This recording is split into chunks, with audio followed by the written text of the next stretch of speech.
179 ming so'm ovqatlanishimiz uchun arzimagan pul, lekin farzandlarimizning 3 ta til o'rganishi uchun bizga og'irlik qiladi, to'g'rimi? Atigi 179 ming so'm evaziga mana bu gapiruvchi aqlli kitoblar bilan farzandingizga o'zbek, ingliz va rus tillaridagi harflarni, so'zlarni, raqamlarni o'rgatishingiz mumkin. Mana buni qarang endi, mana bu o'zbek tilidagi harflarni o'rgatadi.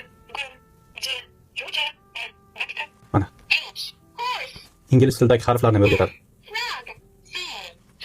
Xohlasangiz raqamlarni uni inglizchasini ham aytib beradi. Bundan tashqari ushbu kitobda 15 dan ziyod turli xil mavzulardagi rasmlar berilgan bo'lib, har bitta rasmning o'zbekcha va inglizchadagi aytilishini bolangizga tushuntirib beradi. Bundan tashqari ushbu kitobning orqasida maxsus doskasi bo'lib, bu doskaga farzandingiz xohlagancha chizib, uni yana qaytib o'chirib ishlatishi mumkin. Mana bu kitob esa farzandingizga ruscha harflarni, so'zlarni tanishiga yordam beradi.